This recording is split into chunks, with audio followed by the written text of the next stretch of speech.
Sounds like France.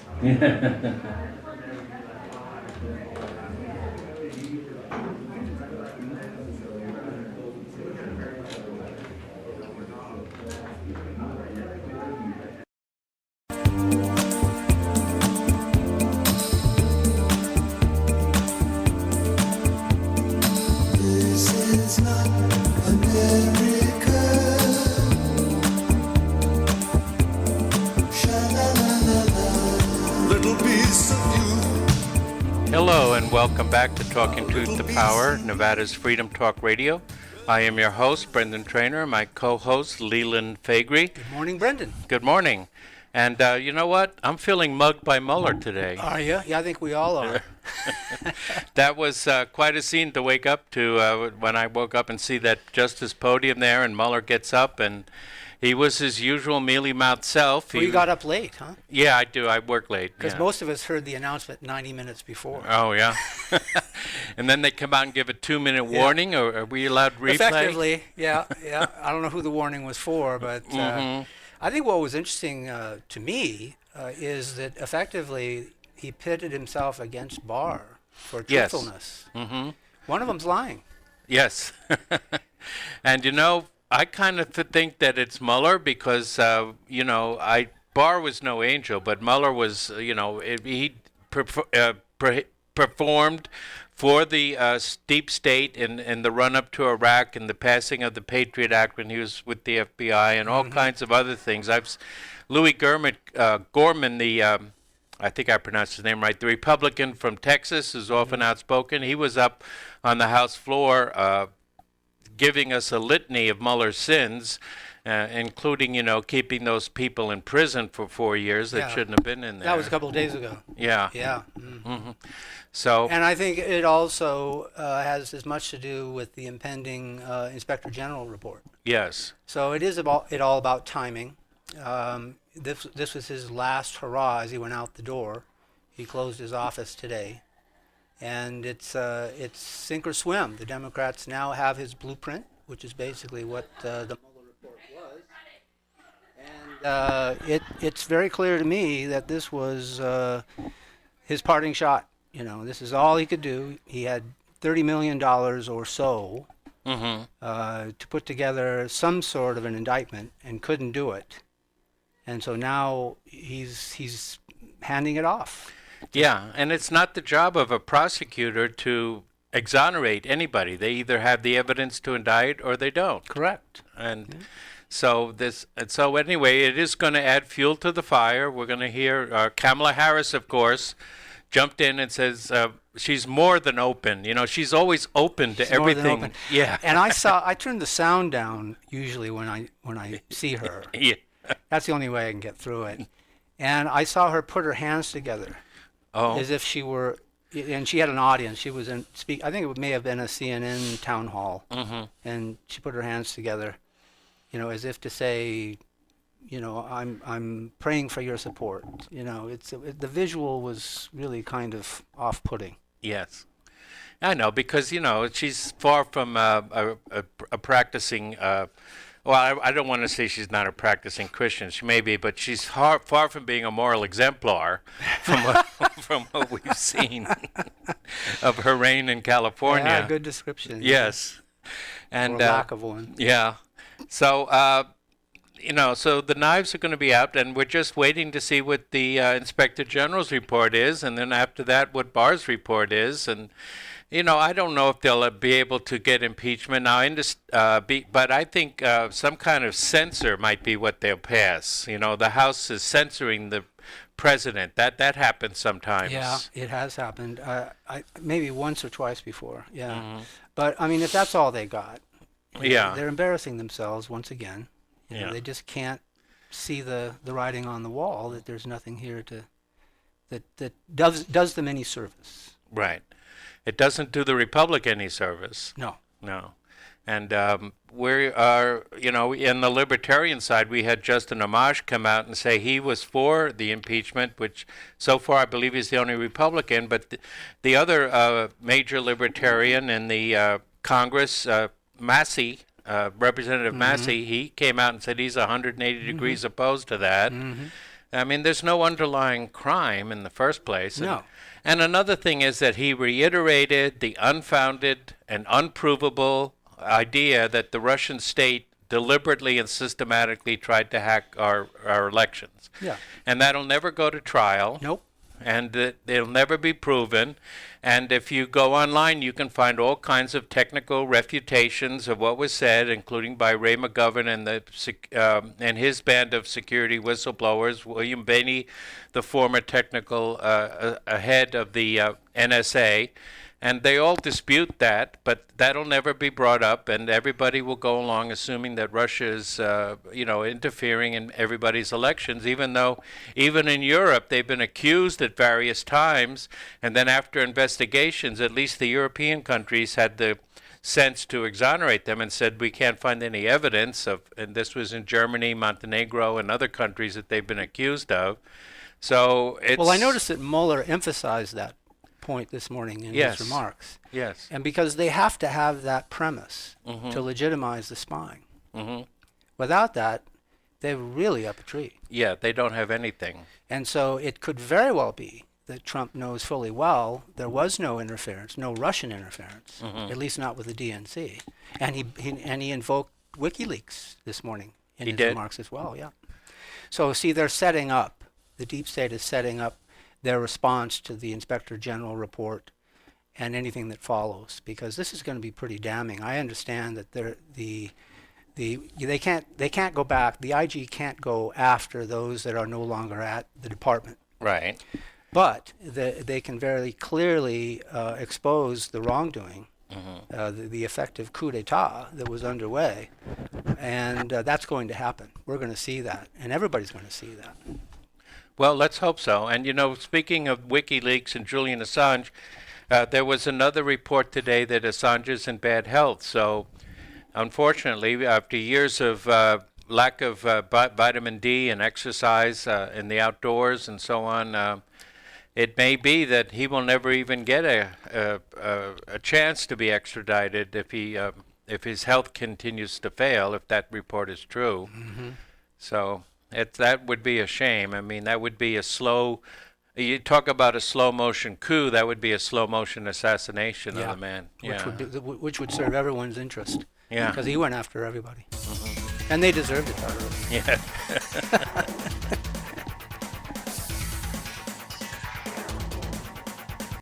Think you've tried every cool bar and restaurant in town? Think again. Abel Del Real invites you to the real deal. Baba's Eats and Ales. Baba's family atmosphere has the coolest sports bar touch, perfect for sport.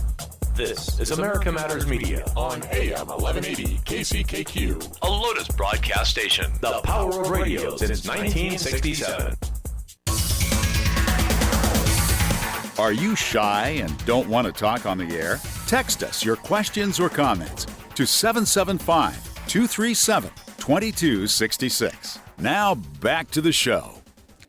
Hello, welcome back to Talking Truth to Power, Nevada's Freedom Talk Radio. My name is Brendan Trainor, my co-host Leland Faegre, and we'd like to get to the local scene here for a bit in this section. And if you're not aware, AB 186, the attack on the Electoral College and restoring the popular vote, I think it's called. The National Popular Vote. National Popular Vote, yeah. That still has not been signed as of this moment. Yeah, what's he waiting on? Yeah. According to my liberal sources, he is You have liberal sources? Yeah, very. He is under tremendous pressure not to sign, and so there's still a hope that Governor Sisolak will not sign this controversial piece of legislation. You mean you think because it's an electoral disadvantage to him personally? Yes, and to the state of Nevada, and so I don't think he cares about the Constitution that much. But clearly not. No. Yeah. And did you mean liberal in the classical sense or in the modern sense? No, I mean I get several feeds, and the Daily Cost is whipping up support among the Democrats to call him, and so we're going to do our bit here and say that there's still a chance to have this bill killed at the governor's desk. And so we would urge you to contact Governor Sisolak. It's a painless process. It took me only a couple of minutes. And you can reach him at 775-684 5670. And just say that you're opposed to AB 186, you're opposed to watering down the Electoral College. And in no uncertain terms, you're ready to leave this state if he signs that bill. Yeah, go to Montana. That's right. Yes. That's what's left. So there is a chance, and that number again is 775-684-5670. Tell Governor Sisolak not to sign AB 186. And it's, we just had Memorial Day, and we see that the Army sent out a tweet inviting servicemen to tweet them back about their wonderful experiences in the military. And instead of that, they got thousands of tweets of people reporting how they or their family or friends were either killed, suffered grievous injuries, women were raped. Complaints of health care. Yeah, complaints of health care. Yeah. It just went on and on. So be careful what you ask for. Exactly. That's where it needs to be filed. Yes, and that was in complete opposition to the usual boilerplate about the veterans. And, no doubt that there were great sacrifices made by individuals, and no doubt that when people, young men go overseas, the sense of camaraderie is very high. But there's a terrible price to be paid, and this is only about us. It's not about the people in other countries that are being massacred. I mean, it's over. Yeah, the effect abroad, where we shouldn't be. Exactly. And then they come home and bring their PTSD with them. And I think, what's the number up to now? 20 suicides a day? Yes. Post-military service veterans. Yeah, I mean, it's just beyond comprehension. Yeah, I make no bones about it. I was a war resister in Vietnam. I was too. Yeah, and so I whatever may have happened to me, whatever benefits I may have foregone, and who knows how bad or good they are, really. But the fact is that I don't have PTSD from this experience, and I still have all my limbs and everything else. So, and I didn't have to kill people that I had no quarrel with, like. Well, and for what? Yeah, exactly. What was the war? What was the whole purpose of it? Now they have a stock market. Yes. We couldn't have done that before the war. But Ho Chi Minh, communism, the domino theory, it's all going to fall if we let this happen. And I don't see any other communist countries there in Southeast Asia, do you? No. I mean, I see some right-wing dictatorships and monarchies, but I don't see any communist countries. No. And, of course, the lack of a declaration of war was really the main issue. Yes. If there was justification for conflict, then it should have been declared as required in the Constitution. Right, and another example of a false flag, the Gulf Tonkin incident. Yep. And the thing is, speaking of visuals, well, we weren't speaking of visuals, but we can speak to them now, though. Yes. I mean, the visuals of, like, the naked Vietnamese girl running away from napalm. Oh, yeah. And the South Vietnamese general summarily executing a Viet Cong with a shot to the head. Yep. These shocked Americans, but in the news recently, we have not been allowed to see several things that are coming out of Israel. For example, there was a major documentary on Gaza, and it wasn't totally on the side of the Palestinians. They had many interviews, and it was told roughly from the Israeli side. But you can catch it online. But some of the visuals there about what's going on with the IDF and the shooting of innocents, a woman puts up her hands and is shot in the head. And we have that, I think he was a paraplegic. He was I think he was a double amputee, rather, that used to come out and raise the Palestinian flag. And one day his head was blown off. But the IDF did an investigation. They investigated the incident, and they found out they were not to blame for it. Did they investigate the investigators? Only in America do we have a chance to do that. Do we need to do that? Yes, we need to do that. And there was also a video by Al Jazeera, which had undercover people infiltrating some of the Jewish lobby groups in America, and that has also been suppressed. So we're not finding out the truth about our wars.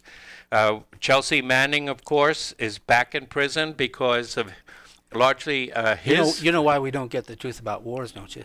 Well, because truth is the first casualty of war. yes, exactly. That's why they call it the fog of war, because you just can't see through it. Yeah.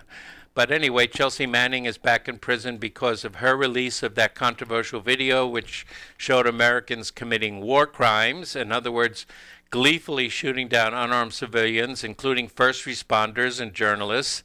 And it reminds you of Apocalypse Now, when the helicopter's riding over the Vietnamese rice paddies and the machine gunner is just, shooting Vietnamese peasants for sport. And Yeah, I didn't see the film, but I know there's a lot of gratuitous examples of that in there. Yeah.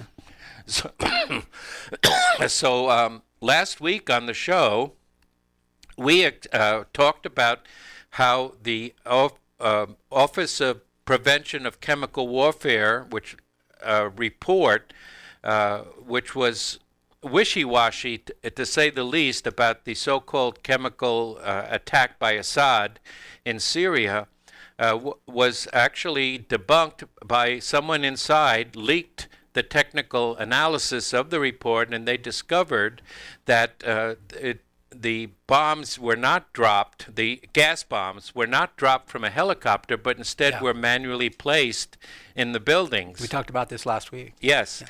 But we scooped because we did scoop them. Yep. Tucker Carlson the very next night was talking about the same thing, bless his heart. Mm-hmm. And he also had Tulsi Gabbard on the show, which also was courageous of him. And very enlightening. Yes, so he gets 5 stars again for that. Absolutely. Yeah. No, he knows exactly what he's doing on that show. Yes.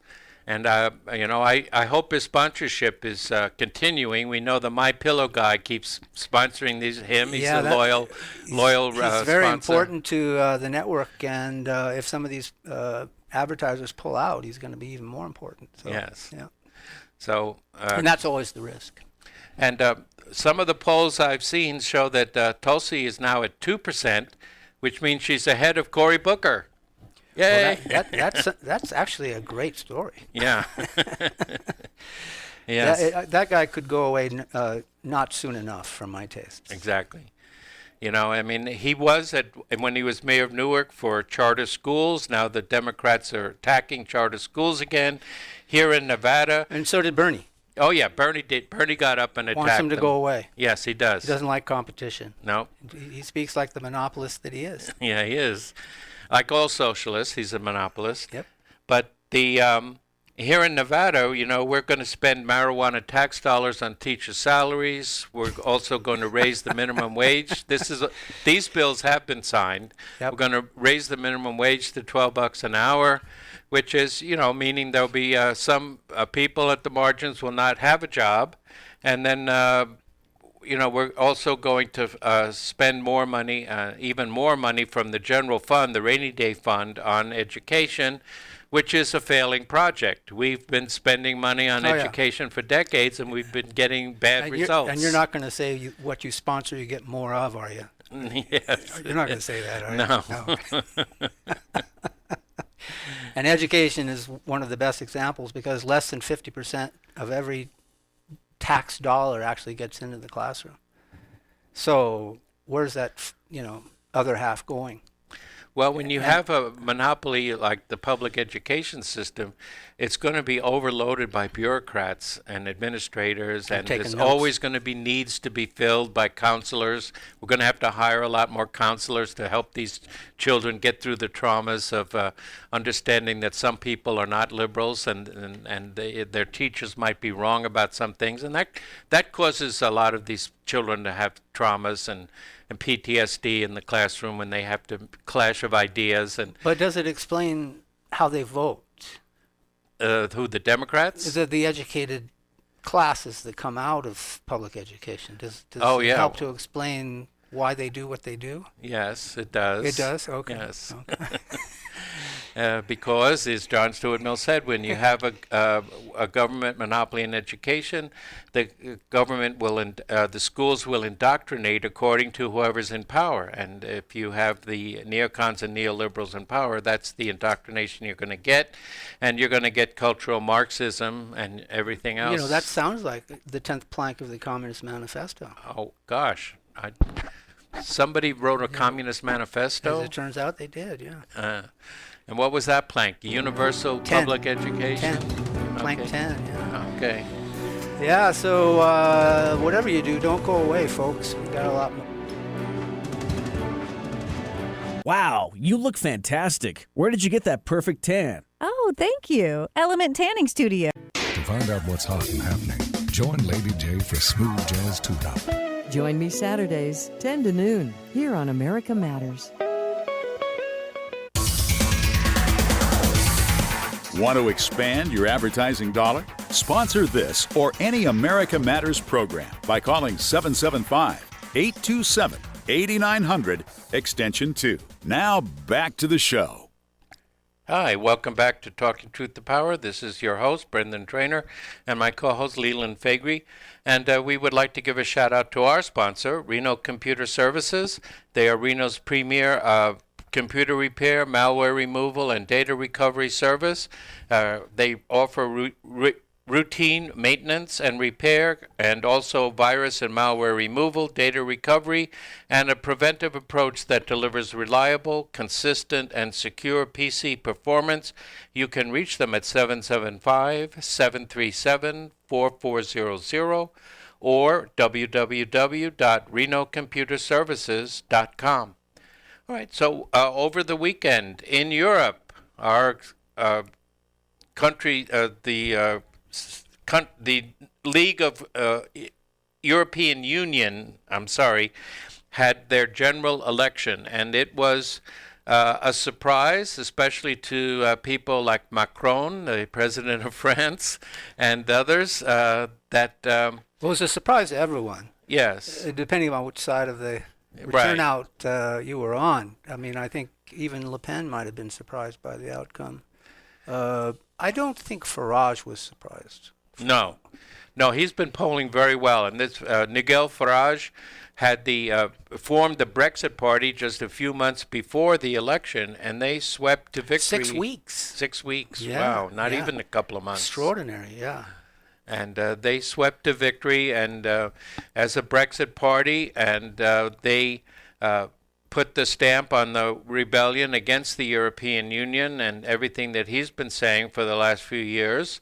And in France, if you didn't know, Marine Le Pen, who is considered to be a populist outsider who would never rise to power because France is such a cosmopolitan country, she narrowly beat Macron, the former Rothschild banker, in the election, only by a few points, but that was enough because he predicted a victory. He thought he would crush Le Pen, and instead she beat him out. And so in Italy, we had Mario Salvini, who is a right-of-center populist. He consolidated his power in Italy. And he described it as a new era. Yes, he did.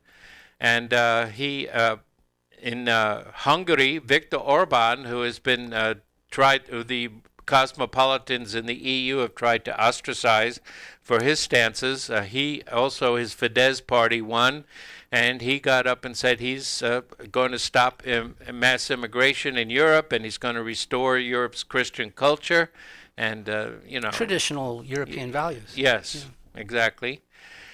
In Austria, Sebastian Kurz populist party, they swept to a major victory, but unfortunately they had a honeypot scandal. Standing by. Yeah. The Freedom Party, which is considered to be, anybody that's not a cosmopolitan is considered to be right-wing, but the Freedom Party is considered to be right-wing but not fascist. They have specifically said that they are not a fascist party. Their leader 2 years ago was videotaped secretly without knowing with a very attractive Austrian woman who was posing as the daughter of a Russian oligarch. Those nasty Russians. They're Russians every time. Yeah. And there behind every bush. There was plenty of alcohol that can be seen. Oh, now you're making that up. No. And he made some statements that really were not as bad as they're made out to be. the most egregious thing he said is that if her oligarch father supported his party, they would try to get contracts, construction contracts, which are currently held by a neoliberal a construction firm that's associated with the neoliberals. And none of this, he had no power to do any of this. He was essentially bragging a little bit, trying to impress this woman, but nevertheless, the timing is everything. At 2 years after it was filmed, they German left posted the video, and so Christian and his Freedom Party ministers resigned, and that caused a vote of no confidence. But many analysts believe that the curse enjoys wide popularity, and in the coming elections in the fall, he's going to come back into power. Yeah, he believes he can work his way back in. Yeah. Remains to be seen. Mm-hmm. But European-wide, the voting was quite distinctly in favor of the nationalist direction, which is very exciting. And Bannon has been over there. Yes. Steve Bannon has been over there advising these individuals and these parties as to how to legitimize their platform and align themselves with the rest, when I'm speaking of Trump, the agenda, the homogenized nationalist agenda that the elitists are so frightened of. The Bilderbergs are meeting this week. They meet tomorrow, actually, in Switzerland. So this is where they rub noses and figure out how they're going to plan the year's events ahead of them. And they've been doing this since 1954. So they are really desperate for some sort of a legitimate role as to how to ward off this trend. It began with Trump, but obviously the European elections revealed the same trend European-wide, pan-European-wide. And if you didn't see the quote from Jean-Claude Juncker, he sounds like a James Bond villain, doesn't he? The president of the European Commission, this is it directly. These populist, nationalists, stupid nationalists, deplorables. They are in love with their own countries. Oh my God.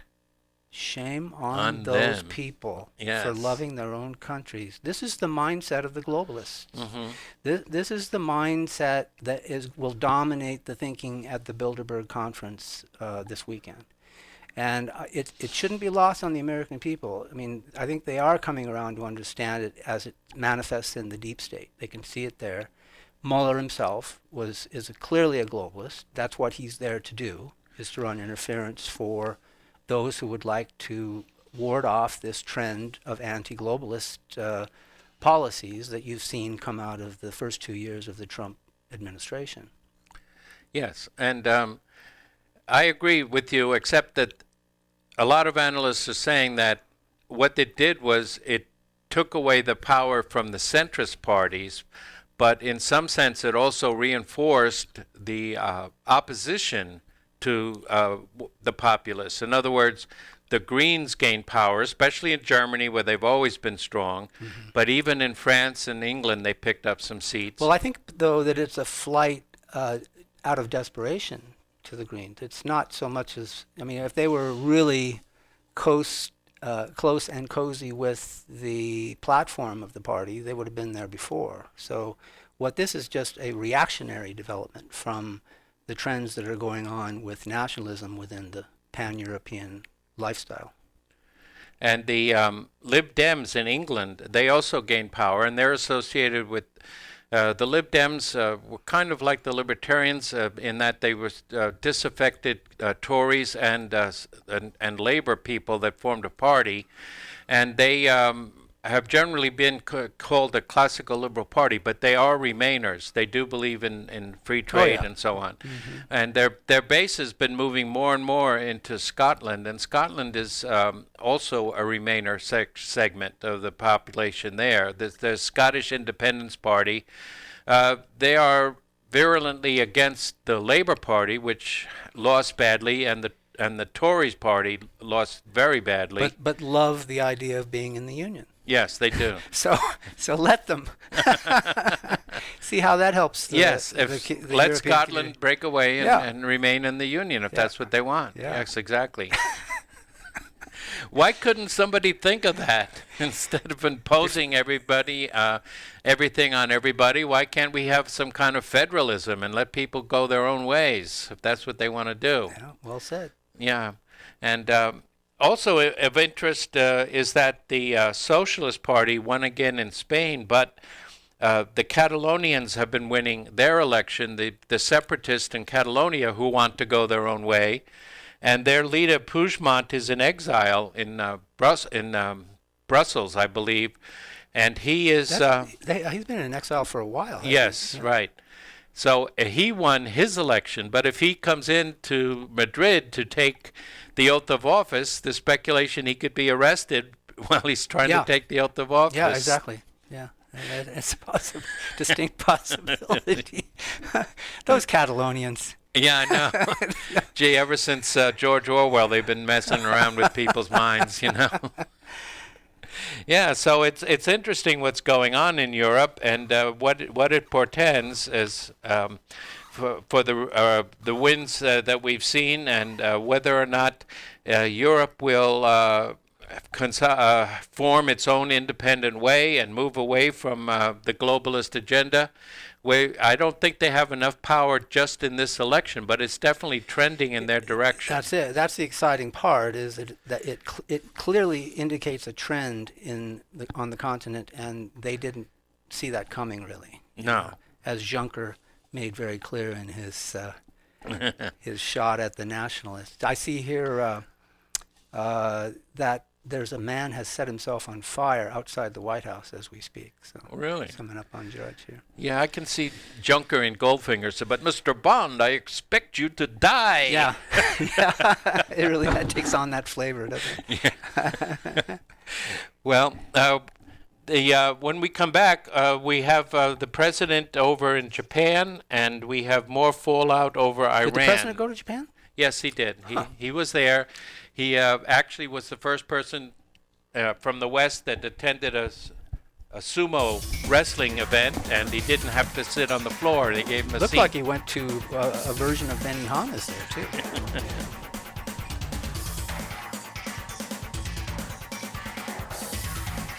At a Proper Fit Footwear in the Reno Town Mall, we've been accomplishing happy feet. So tune in Thursday, 5 p.m. I'll be here. Will you? Brought to you in part by Michael's Reno Power Sports.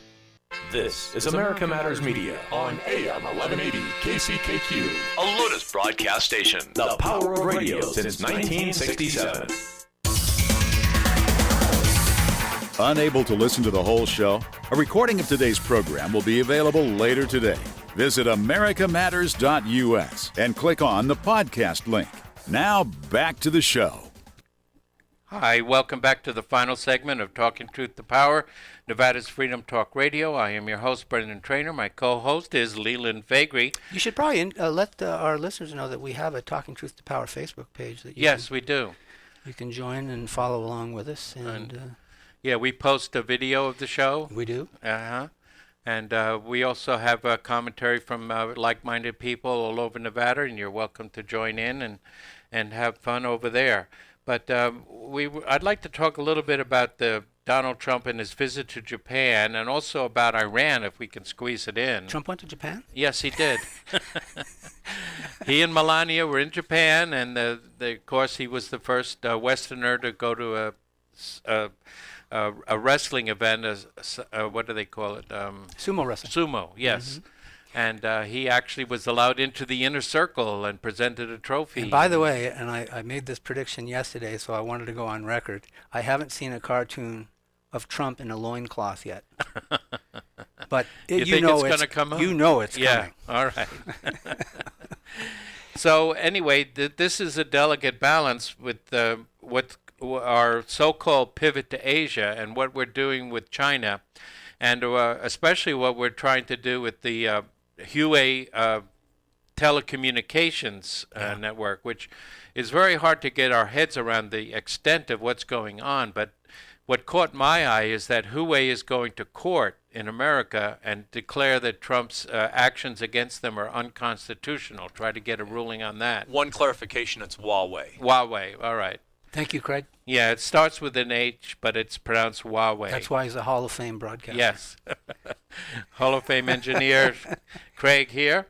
And so what is going to happen here is that they have banned American tech giants from sharing a lot of their technology with Huawei, and they arrested the woman, the CEO of Huawei in Canada. She's still waiting to see whether Canada will extradite her to America. It's taken a while, huh? Yes, it has. Because that's been a couple months. Yes, it has. She's been... But what will this do for global trade, and what will it do for the Internet is another question. Now, China is saying that if Google does not allow their operating system, any new users of Huawei phones to download their apps, that China will develop its own. And some people are skeptical, but if you remember in 2011, they were excluded from the space station operation, and they built their own space station, the Heavenly Stairs, they call it, based on their Chinese myths. And it's going to be up there alone because pretty soon the International Space Station is going to be too old to function. It's going to come down. So it already has some holes in it. Yes, exactly. So again, and then while this in the background for all this dispute, we have Iran, and again, Trump and the New York Times are accusing Iran of having a nuclear weapons program that doesn't exist.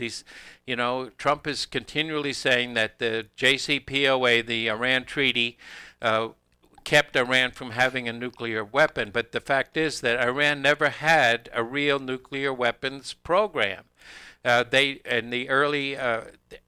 During the war with with Iraq, the 8-year war where Saddam Hussein, with our help, attacked them and gassed their people, and they were looking into the fact that he might be developing nuclear weapons because we, the American neocons, kept saying he was. So, and the CIA. Yeah, and the CIA. Because, again, this is a CIA operation. They have taken over media, clearly, and did so, a half century ago. From everybody from Anderson Cooper to name your favorite it's all propaganda. It's amazing. So everybody was saying that Iran has a nuclear weapons program, but the only evidence is that for a few years they were planning how to build a nuclear weapons program. Planning on a plan? Yeah, planning on a plan, exactly. They were trying to figure out what it would take. And then the Ayatollah issued a fatwa and said it was against the Muslim religion to have nuclear weapons. But of course, nobody believes the Muslims. They're not really religious. Hell, I don't even believe the Muslims. But so there never was a nuclear program. But the New York Times, on 3 different occasions, used the phrase that Trump is trying to stop the Iranians from accelerating their nuclear program. If you don't have a car in the first place, you can't accelerate it. And to that point, why does Israel have so many nuclear weapons? Yes. If their enemy doesn't have any. Exactly, and they keep. There is, of course, that's right. We're not supposed to know they have. Nuclear weapons. It's not a coup. Oops. They don't have nuclear weapons. The settlements are really not illegal, and everything else involved with Israel is hunky-dory. Netanyahu is having trouble forming a coalition government. He's going to have to possibly try to call new elections, and even those to the farther right of Netanyahu would probably use military force to maybe ground troops in Gaza are the ones that stand to benefit from this. So that whole area over there continues to be a cauldron, and all for no reason, just like Vietnam. Yep. Iran never had a nuclear... Think about it. If Iran were actually to use nuclear weapons against Israel, who else would they obliterate? They'd obliterate the Palestinians as well.